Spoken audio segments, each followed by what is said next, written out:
Welcome to Hood Champion Boxing and Sports. In boxing, you find a way to win or you find a way to lose. You can also, if you like, find your way over to my website here at spreadshop-admin, spreadshop.com/Hood Champion Boxing and Sports. And you can get yourself a little bit of the Don't Take It to the Stupid merch. What I have coming next is going to be the Secret Society shirts, but I think you guys would like it. When you take a look at the merchandise that I have on here, I think you guys will really like it, man. It's pretty cool. But anyway, back to business.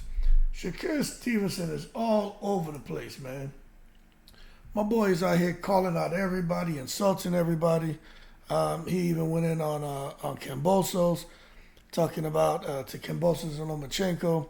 I respect your fighting style. I respect that you're a legend. What I don't respect is your willingness to not fight me. What I don't respect is your willingness to not fight me. I'm not really sure what he means by that. But anyway, that's what he had to say to those guys. He says, people from the Ukraine is built with bravery within. Don't hide behind. People from Ukraine is built with bravery within. Don't hide behind Top Rank because that is not brave on your end. Yo, let me tell you something, man. Shakur Stevenson needs to hold his horses, man. And every time I look up, I see something about Shakur Stevenson on Twitter. The one thing I'll say about him is he's very active on Twitter and he engages with the fans. So to me, that's a good thing. But Lord have mercy, man. I'm not so sure that's how you go about getting a fight. You know what I'm saying? But it is what it is. So this is Shakur Stevenson's Twitter page, right? And when you go down, he's like, look, tell your favorite fighter to fight me and bet your house on it. Then there's this post, and he's all these NP. I really be outside, and they ain't going to do S. When they see me, that's facts. Ask about me or my kid, I be by my dolo B ass N-word. If you mind your business and stay out of grown folks' business, it'll never be none. I am respectful to all until they come FW, I guess that means forward. Got a journeyman trolling me because I told him, fool. N-word, you heard what I said, bum ass N-word. No N-word, you came at me with an unwanted opinion. He's going at Ishe right there. Paulie Malignaggi is he loves Shakur Stevenson, so he ain't gonna. He's not gonna. He's biased. Paulie Malignaggi is sickly biased towards Shakur Stevenson. He'd go an N-word jumping into something he knows something about. I don't know what he says. He says, don't think they're racist. They don't know how to promote black fighters. You can't use someone else's experience as your own. I do believe the old Top Rank was this way. They now have a S-load of black fighters. I do hope you get the fights you deserve. One of the best in the. So that's what it is. So the big. Okay, so let's stop right there, right? So as you can see, like for me, I can't go and read all that stuff. I can't handle all that language, right? But that brings up a good point. This is my thing when it comes to these fighters, right? If you're working with a promoter and I keep talking about the understanding not only your brand, but the promoter's brand. Now, I'm not saying anybody should allow themselves to be bullied, to be treated inferior to others, and to just accept anything that someone's given them. I'm not saying that. But what I'm saying is you got to understand that, you first of all, how you conduct yourself and how you carry yourself, that matters. Attitude is everything. Attitude is everything. And you have a brand that you're trying to build. Top Rank has a well-established brand. And for me, it's like, now of course, we're on the outside looking in. I would have a tough time wanting to get behind these guys if I come to their Twitter page or Instagram page, or if they have a YouTube channel, and I see stuff like what he posts. That's crazy to me. You know what I'm saying? And I'm wondering, when is somebody going to get a hold of these young fighters and nip things in the bud? You out here just feeling that you can do and say what you want, which you can, but there are consequences, right? Now, you look at Paulie Malignaggi. Paulie Malignaggi was living a good life. He made a lot of money in boxing, but he's living a good life as a commentator. One of the best commentators around. But same thing with him. He just thought he could do and say what he wanted, and he faced the consequences. And he's still out here, and he seems to be happy. But he was, just for me on the outside looking in, it doesn't matter what I think, right? I don't think he's necessarily happy 100% with the way that played out. But what it goes to show you is when they decide that they want to stick it to you and make an example out of you, that shit don't have nothing to do with race. Now, when it comes to Top Rank and Shakur being all over the place, do you want to fight Lomachenko? Why would Bob Arum give you that opportunity? Do I have it pulled up? Let me show y'all something. Why would Bob Arum want to give you the opportunity when you're coming out here and you got one guy saying that he thinks in the past, maybe, here it is, maybe Top Rank was struggling with how they managed black fighters, right? And he feels that they have it together now. I personally feel that they're making an effort. I definitely feel that way. But then you come out and you're signed to Top Rank. I'm talking about Shakur Stevenson. And you're like, somebody's talking about something they know nothing about. I mean, it almost suggests that what he's saying is, they are racist over here at Top Rank. They don't treat black fighters right. And then you got the guys at Top Rank. To me, why would they want to keep dealing with you? And if Shakur is going over there to sign with Eddie Hearn, why would they want to give him an opportunity to fight Lomachenko? An opportunity to unify. You know what I'm saying? So, in my opinion, if you ask me, if he stays with Top Rank, well, they're going to do business. They'll talk to him. They'll work through things. And then he would probably get the fight. But if he's going over to Eddie Hearn, I'm not so sure they give him the Lomachenko fight with the opportunity to unify. What I think is going to happen personally is, you take a look at this right here. I think this is what's going to happen. Let me make this a little bit smaller, right? I think when you look at the WBO that's vacant, you're going to have the winner of Baranchek and, it's not Cepeda, Fierro, I don't know, Baranchek and somebody's fighting. Anyway, I think you're going to have Lomachenko fight the winner of, for the WBO vacant strap, or he's going to fight maybe a Tank Davis.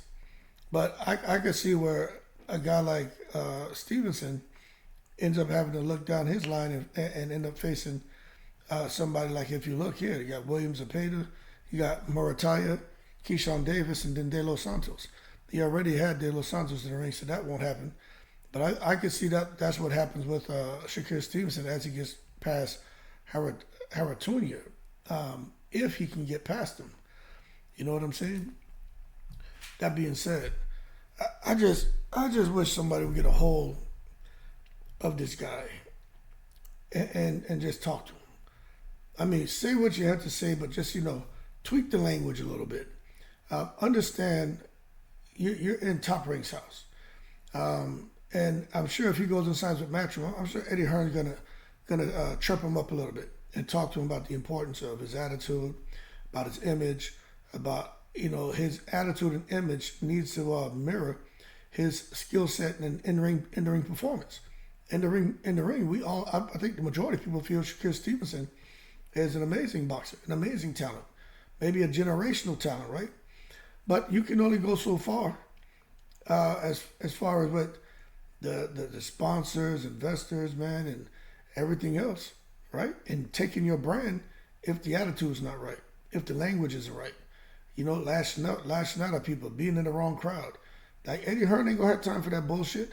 Eddie Hearn likes a little confrontation.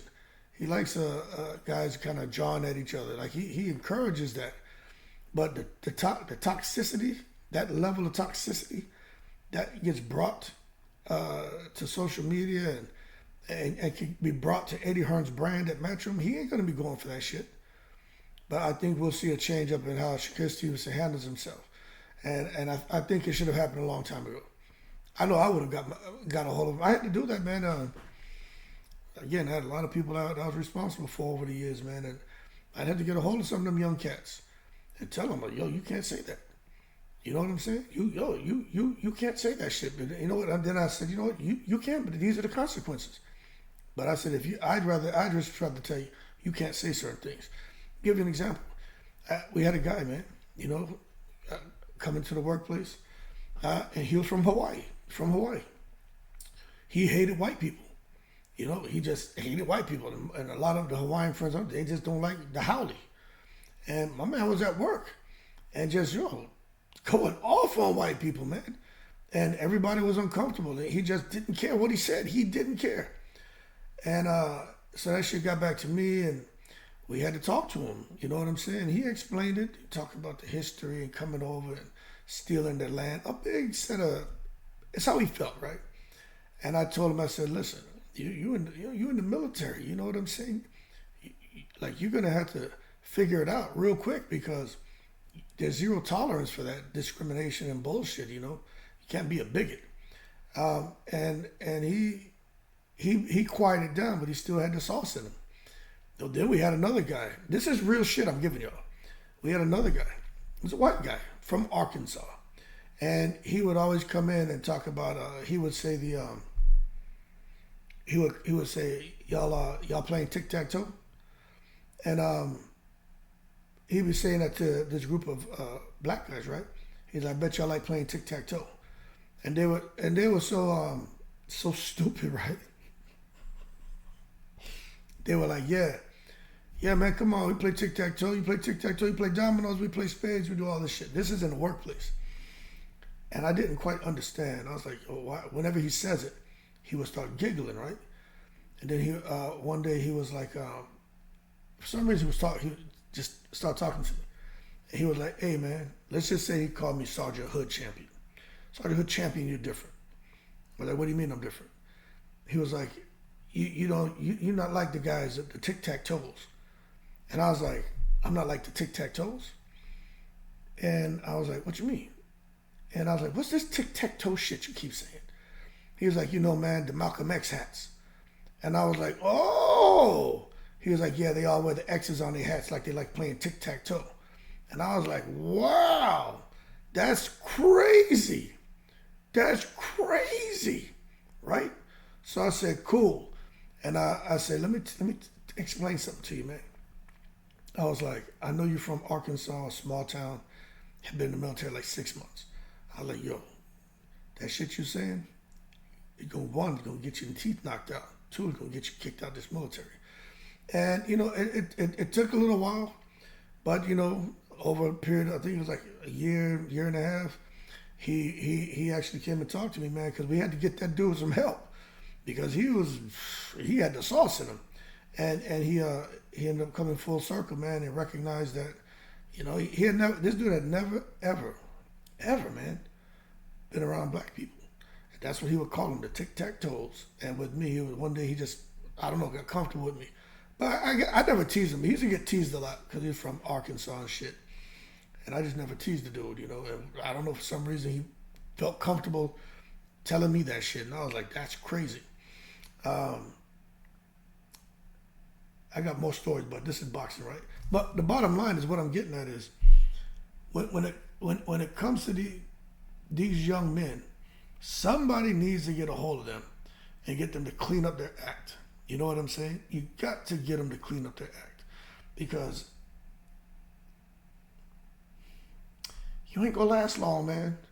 And with Shakur Stevenson, people already kind of turned their back on him because his fighting style, to a lot of people, is not very entertaining. I personally, I like to watch him systematically break people down, and I'm not necessarily a guy who's looking for the mash-up, crash-up every fight, but when I watch Shakur Stevenson in the ring, it's pretty impressive, man, to see him frustrate opponents and just start to dissect them. But the thing is, with that kind of skill set and potential, he's going to plateau. I personally think he's plateaued already. If he hooks up with Eddie Hearn, I'm telling you, you're gonna see him, be able to break through that ceiling and probably go on to really expand his brand and do very well financially in the sport of boxing. But you got to clean it up. You can't. You just can't. You can't win with that mentality. You can't win with that language. You can't win with that attitude. You know what I mean? You just can't do that. They got to clean it up. And for me, I wish these young guys out here, man, who are professionals making millions of dollars, when they come out here on social media, I wish they would lose that N-word talk. I really wish they would lose that, because it just ain't good. You know what I'm saying? I was young once. I was reckless once. My mouth was crazy. But this thing, man, I just think sometimes I'll type something and I'll go back and edit it, or I may delete it, because I catch myself. You know what I'm saying? Especially doing this, creating this content, you get people come out here and say a lot of crazy stuff, and sometimes the quills come out, and then I'll go and type something up and edit it about 5-6 times, and I just delete it, because I'm like, it's not even worth replying to. And that's what he needs to learn. But then I'm 48, he's in his 20s. You know what I'm saying? I've had to deal with shit where it's like severe repercussions if I don't, check myself and govern myself appropriately. It's too much to lose now. But he hasn't had those experiences. But I think hooking up with Eddie Hearn and Matchroom, I think that would help him a lot. But Bob Arum, what Lomachenko called Bob, he called him Pop Pop. Oh, Pop Pop. Should have got his hands on Shakur and tried to have a conversation with him. But we'll see what happens with him down the road. But I really think, when you look at, where is it, man? Right here, right? When you're looking at this stuff right here,